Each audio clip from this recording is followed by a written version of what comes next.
Turning to politics now, Donald Trump is defending his attacks on Gonzalo Curiel, the U.S. district judge, in a high-profile case against Trump University. Trump is under fire from top Republicans after he suggested the judge's Mexican heritage created a conflict of interest in that lawsuit. John Dickerson pressed Trump about that criticism Sunday on Face the Nation. Give me the thought process, though. Why? How does this work? My thought process no, for him. simple. How does his Mexican parents have to do with him not ruling for you? He's a member of a club or society very strongly pro-Mexican, which is all fine. But I say he's got bias. I want to build a wall. I'm going to build a wall. I'm doing very well with the Latinos, with the Hispanics, with the Mexicans. I'm doing very well with them, in my opinion.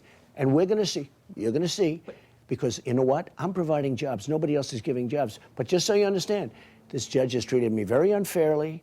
He's treated me in a hostile manner, and there's something going on. When a woman can be a plaintiff in a case and then say, I don't want to be, and you know why they don't want to be a plaintiff? They didn't want her. The lawyers asked that she not be a plaintiff because they would have lost the case immediately. So I'm trying to figure out your thinking here, though. If his Mexican heritage, the fact that his parents were Mexican immigrants, is a barrier to him doing his job, why would any Mexican voter vote for you? Wouldn't they be the same barrier, same problem? No, they're going to vote for me because I'm going to bring jobs into the country. But isn't it the same problem because you want to build a wall and all of that? No, so what if it was a Muslim judge? By the way, I have so many Hispanics. I made a speech last night. I saw hundreds of signs, Latinos for Trump, Latinos for Trump, all over the place. And you know what? They're here legally. They don't want their homes taken away. They don't want their job taken away. They like what I'm doing. Now, people can come in, but they have to come in legally. On the Muslim, but what if he was a Muslim, though? You've been very tough on temporary Muslim immigration bans. So would a Muslim judge be? Would a Muslim judge be also out of the question here? We are allowing tremendous numbers of people coming into this country that we know nothing about. We have a problem in this country. We are going to have big problems. You know, I've been pretty good at predicting things, John. We're going to have big problems. We have people coming into this country, totally undocumented. They don't know anything about them. They don't have paperwork. I've interviewed and talked to the best law enforcement people in the business. There's no way of knowing where they come from. And we're taking them in from the so-called migration. They're being sent all over the country. We have people that don't know what they're doing. My question is, if it were a Muslim judge, would you also feel like they wouldn't be able to treat you fairly because of that policy of yours? It's possible, yes. Yeah, that would be possible, absolutely. And John is in Washington. So, John, Paul Ryan, after endorsing Donald Trump, was quick to come back and criticize Trump for his comments about Judge Curiel. Newt Gingrich, considered a possible VP pick, has done the same. Are there some concerns about this continuing unpredictability, something that has been an asset for him, he would argue, leading up to this point, but now it's a different situation? Is there some concern about not sticking to a message? Yes, that's always been the concern among politicians who worry about Donald Trump, who has his own signature style, which is appealing to voters who like a candidate who tells it like it is. And even if they disagree with something he may say on a specific matter, they like the thrust of his approach. And the problem for lawmakers in office is that that means they always have to know how to catch up to where Donald Trump is. And because they are not schooled in the Donald Trump approach to politics, they just don't have an answer. There are also those who find what he says actually objectionable. It's not just political calculation. So this is one of the challenges. It's not just the disagreements members of his own party, the several who've talked about it, have with him on this specific issue of whether a person's heritage is an impediment to their ability to do their job. But it is the larger question about unpredictability, whether it has to do with the judge in this case or Susana Martinez, the governor of New Mexico, about whom he said critical things when the party is in the moment of trying to unify. So it's something that has always worried them and something they're going to have to deal with now until the November election. I want to ask about Hillary Clinton. She launched a new assault on Donald Trump with her foreign policy speech this week. Trump's rebuttal about that was to hit Clinton over her private email server, saying that she should go to jail. I thought it was notable, though, there wasn't really much of a rush to defense by top Republicans outside of Donald Trump's campaign. What do you think is happening there?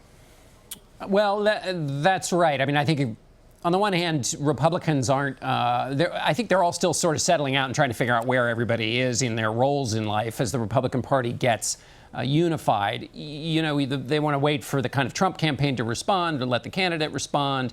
The policy critique in part also is on things where there are not a lot of Republicans who believe waterboarding should come back, or that nuclear proliferation should be handled and talked about in the way Donald Trump talks about it. So there's not an issue set that they can run to. One of the challenges here for Republicans is figuring out what the baseline Trump positions are, because in politics what happens, and the reason people belong to parties, is that they all know what the song sheet is. And even if they haven't had a meeting to get things straight, I know if I'm a Republican that I say the following things about free enterprise and about freedom across the globe. And if I'm a Democrat, about equality and rights. And so you sing from a similar song sheet. And in this case, everybody's trying to figure out what the song sheet is. Donald Trump, though, is wise politically to bring up the email scandal. It's something for which Hillary Clinton does not have satisfying answers. There is an Inspector General report which is highly critical of her, and it's something that makes Democrats nervous. So if you looked at all the possible responses he could give, that is, at least in raw political terms, the smartest thing for him to do.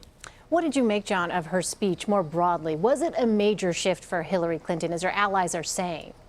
It was certainly a shift based on what she told us a month ago, which was that she was going to run her own campaign and not really worried about Donald Trump. This was a speech devoted to him, highly, highly critical. Until Donald Trump joined the political scene, that kind of a sustained critical speech would have been a pretty rare thing. It's hard to find, actually. In the 1988 campaign, things got pretty ugly, so maybe there's one from there, but it's hard to think of a modern equivalent to that speech, which was just so consistent. And so what she has decided is, as David Axelrod said on the show today, that you have to attack Donald Trump, A, and then B, it is a good diversion from any conversations about the email.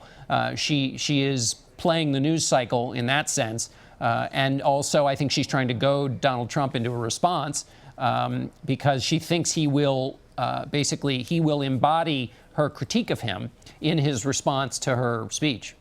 John, the White House has said President Obama would not endorse until Democrats pick their nominee. Hillary Clinton is poised to lock up the nomination on Tuesday, but Bernie Sanders says he is in it through the convention. So where does that leave President Obama in terms of an endorsement?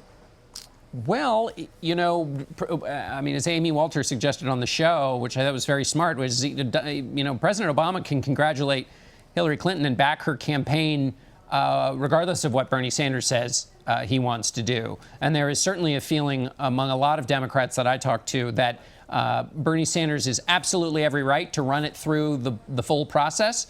But then once that's done, Democrats need to move on and get to the general election. And so the president could play a signature role in that by congratulating Hillary Clinton when she goes over the top in terms of getting delegates. Bernie Sanders has said that he would like everybody to hold off and not talk about her in terms of having captured the nomination. It'll be interesting to see if the president is one of the people who heeds that warning. All right. John Dickerson in Washington. John, thank you. Thanks, Elaine.